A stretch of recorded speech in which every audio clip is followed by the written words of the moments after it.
अस्सलाम वालेकुम वरहमतुल्लाहि वबरकातुहू। अज़ीज़ तलबा व तालिबात, स्टडी सीक्रेट्स में आप सबको खुशामदीद कहते हैं। सालाना इम्तहानात में दिन बहुत कम रह गए हैं, मुकाबला सख्त है। हमने हर हाल में फर्स्ट पोजीशन हासिल करनी है, लिहाजा मेहनत का सिलसिला जो है वो बड़े ज़ोरों शोर से जारी है और हमने कामयाब होकर दिखाना है। फाइनल टर्म में पेपर 100 नंबर का होता है, जिसमें ऑब्जेक्टिव के 48 मार्क्स हैं, जबकि सब्जेक्टिव के 52 नंबर हैं। इन दोनों को मिलाएंगे तो टोटल नंबर हमारा 100 बनेगा। आज हम सब्जेक्टिव पेपर की तैयारी करेंगे। सब्जेक्टिव पेपर्स में से तकरीबन पूरी बुक्स में से सवाल आते हैं। कुछ सवालात बेहद इम्पोर्टेंट हैं जो बार बार रिपीट होकर आते हैं, और कुछ सवालात हैं जो बच्चों के कंसेप्ट क्लियर करने के लिए बार बार दिए जाते हैं। सवाल शुरू करते हैं। Find the prime factor of 520 by using division method. Find the prime factor of 520 by using division method. Division method के ज़रिए से हमने 520 के प्राइम फैक्टर मालूम करने हैं। क्वेश्चन लिखेंगे 520 और उसके साथ उसको 2 से डिवाइड करेंगे। 2 1 ज़ा 2, 2 2 ज़ा 4 और 5 है, यहाँ पर 12 हो जाएगा। 2 6 ज़ा 12 एंड 0, 2 1 ज़ा 2, 2 3 ज़ा 6 एंड 0 130।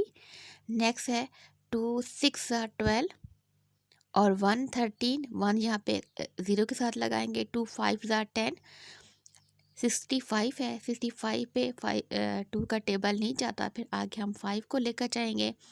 5 1 ज़ा 5 और 6 में से 5 निकालेंगे 1, और 5 3 ज़ा 15, 31 ज़ा 31। तो prime factor of 520 is equal to 2 multiply 2 multiply 2 multiply 5 multiply 13 is equal to 520। तो ये हमारा क्वेश्चन है, question number 1। Find the prime factor of 520 by using division method. सवाल नंबर 2 है, find the probability of getting a head when the coin are toss. जब coin को toss किया जाता है तो हमने प्रोबेबिलिटी मालूम करनी है, और वो भी ए हेड की मालूम करनी है।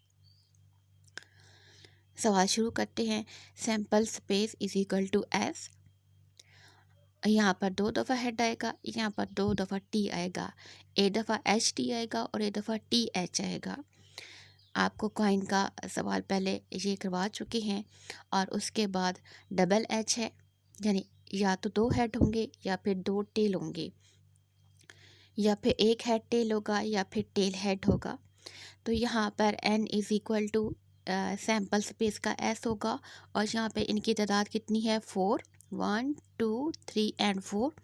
तो यहाँ पर 4 लिखेंगे। e इज़ इक्वल टू जो हमने प्रोबेबिलिटी मालूम करनी है वो हमारे पास है H T and T H. ठीक है, कुल नंबर 4 है, जबकि एच टी एंड टी है जिसमें सिर्फ एक हेड हमने यूज़ करना है, तो वो हमारे पास हैं 2। ठीक है, अब यहाँ पर हम इसका फार्मूला लगाएंगे। फार्मूले में हम लिखेंगे P is equal to E, equal का साइन है n मल्टीप्लाई ए और उसके बाद नंबर s। ठीक है, यहाँ पर हम लिखेंगे 2 और नीचे हम लिखेंगे 4, और फिर क्या होगा कि 2 एंड 4 हैं, तो 2 और 4 को आपस में डिवाइड करेंगे एक ही टेबल पर, तो 1/2 हमारा राइट आंसर होगा। सवाल नंबर 3 शुरू करते हैं। सवाल नंबर 3 है, find the mean of data. Find the mean of data, जो ये डाटा दिया गया है इसका हमने मीन मालूम करना है। 13, 33, 20, 14, 18 and 16। Find the mean of data, हमने इसका डाटा मालूम करना है। सबसे पहले हम फार्मूला लिखेंगे। Mean is equal to sum of value divided by number of value. Mean is equal to sum of value divided by number of value. अब हम यहाँ पर इक्वल का साइन देंगे और उसके बाद ऊपर की जितनी भी वैल्यू दी गई है उन सब वैल्यू को सम करके नीचे लिखेंगे, ठीक है। और divided by number of value, तो ये हमारे पास कितनी है, 1 2 3 4 5 एंड 6, और उसके बाद नीचे हम 6 लिखेंगे। नेक्स्ट स्टेप में इन सबको प्लस करेंगे और प्लस करने के बाद इनका आंसर लिखेंगे 114 डिवाइडेड बाय 6, और उसके बाद नेक्स्ट स्टेप में 6 को 140 पर डिवाइड करेंगे तो हमारा आंसर आएगा 19। हमने मालूम करना था find the mean of data. Mean का फार्मूला लिखा है और फार्मूले के मुताबिक इस सवाल को जब हल किया है तो आंसर हमारा आता था 19। क्वेश्चन नंबर 4 है the area of rectangle is 54 centimetre square. The area of rectangle is 54 centimetre square, कि एक रेक्टेंगल का एरिया 54 सेंटीमीटर स्क्वायर है। If the breadth of rectangle is 6 centimetre, अगर रेक्टेंगल की ब्रेथ यानी उसकी चौड़ाई 6 सेंटीमीटर है, फाइंड इस पैरामीटर, तो उसका पैरामीटर मालूम करें। क्वेश्चन शुरू करते हैं। सबसे पहले सवाल में बताया गया है एरिया ऑफ रेक्टेंगल, तो सबसे पहले हम ये लिखेंगे area of rectangle is equal to 54 centimetre square. पहले एरिया बताया गया था एरिया ऑफ रेक्टेंगल, तो यहाँ पर हमने area of rectangle is equal to 54 centimetre square, ठीक है। नेक्स्ट स्टेप है if the breadth of rectangle is 6 centimetre, तो नेक्स्ट स्टेप हम ये लिखेंगे कि breadth of rectangle is 6 centimetre. अब हमने चूँकि पैरामीटर मालूम करना है और पैरामीटर में हमें लेंथ भी की ज़रूरत होती है और ब्रेथ की भी ज़रूरत होती है, तो हमारे पास एक चीज़ है, ब्रेथ है लेकिन लेंथ नहीं है। तो सबसे पहले हमने लेंथ मालूम करनी है, तो एरिया ऑफ रेक्टेंगल का फार्मूला लिखेंगे। Area of rectangle is equal to L multiply B, क्योंकि एरिया ऑफ रेक्टेंगल में लंबाई ज़रा चौड़ाई होता है, लेंथ मल्टीप्लाई ब्रेथ, तो एरिया ऑफ रेक्टेंगल की जगह उसकी वैल्यू लिखेंगे 54 is equal to L multiply B. B breadth है और ब्रेथ की जगह हम इसकी वैल्यू लिखेंगे 6 centimetre, L multiply 6। 54 is equal to L multiply 6। Next step में हम क्या करेंगे, 54 इज़ इक्वल टू एल लिखेंगे। यहाँ पर जो 6 है वो एल के साथ मल्टीप्लाई हो रहा है, इसकी पोजीशन चेंज करके इक्वल की दूसरी साइड पर लेकर जाएंगे, और जब ये इक्वल की दूसरी साइड पर जाएगा तो ये डिवाइड हो जाएगा। एल इसी साइड पर रहेगा, जबकि यहाँ पर एल जो 6 है वो एल से मल्टीप्लाई हो रहा है। जब इसको इक्वल की दूसरी साइड पर लेकर जाएंगे तो ये डिवाइड हो जाएगा 54 बाय 6, और 6 के टेबल को 54 पर तक लेकर जाएंगे और इसको कैंसिल करेंगे। 6 9 ज़ा 54, एल इज़ इक्वल टू 9। अब हम इनकी पोजीशन जो होगी वो तब्दील कर देंगे, एल को इस साइड पर लेकर आएंगे और 9 को इस साइड पर, एल इज़ इक्वल टू 9। तो अब हमारे पास एल की वैल्यू 9 है और बी की वैल्यू हमारे पास 6 है। यहाँ तक हमारा सवाल हो गया। अब हमने सवाल में पैरामीटर मालूम करना है। पहले हम पैरामीटर इसलिए नहीं मालूम कर सकते थे क्योंकि पैरामीटर के मुताबिक हमारे पास एल यानी लेंथ की लंबाई नहीं थी। अब हमने लेंथ की निकाल ली है वैल्यू, और उसके बाद जो है हम पैरामीटर मालूम करेंगे। Parameter of rectangle is equal to, ये हमारे पास पैरामीटर का फार्मूला है 2 into L plus B, 2 into L plus B, और इसके बाद 2 लिखेंगे, एल और बी की जगह एल और बी की वैल्यू लिखेंगे 9 प्लस 6। अब क्या होता है कि सबसे पहले ब्रैकेट को सॉल्व किया जाता है। 9 और 6 दोनों को प्लस करेंगे तो 15 आएगा, और 15 को 2 से मल्टीप्लाई करेंगे तो फिर 13 आएगा। 13 सेंटीमीटर स्क्वायर, ये हमारा राइट आंसर है। Find the parameter. Question number 5 शुरू करते हैं। सवाल पूछा गया है the sum of two number is 208। The sum of two number, दो नंबर का जो सम है वो है 208 यानी 208। इफ़ वन नंबर इज़ 39, अगर एक नंबर 39 है, then find the other number, तो फिर दूसरा नंबर मालूम करें। सवाल को दोबारा देखते हैं। The sum of two number is 208 यानी दो नंबर का जो सम है यानी प्लस है वो 208 है। इफ़ वन नंबर इज़ 39, अगर एक नंबर 39 है, then find the other number, तो फिर दूसरा नंबर मालूम करें। सवाल शुरू करते हैं और पहली लाइन से the sum of two number. तो सबसे पहले हम पहला नंबर लिखेंगे। The sum of two number is 208 if one number is 39। One number हमारे पास है 39, वो हमने लिख लिया है। Then find the other number, दूसरा नंबर हमने मालूम करना है और इसके साथ हम क्वेश्चन मार्क लगाएंगे कि ये हमने मालूम करना है। One number is equal to 39, other number is equal to question mark और साथ में हम y लिख देंगे, क्योंकि जो पहला नंबर होता है वो हमेशा x होता है और दूसरा y होता है। तो इसी से सवाल आगे शुरू करते हैं। By given condition y plus 39 is equal to 208। y दूसरा नंबर है, x पहला नंबर है, वो is equal to 208।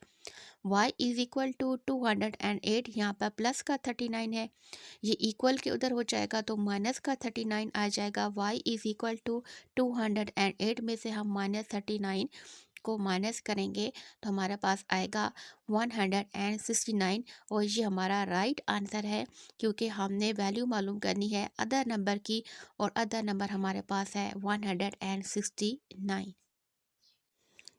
Question number 6 हमारे पास है find the ratio of the following and right in the simplest form.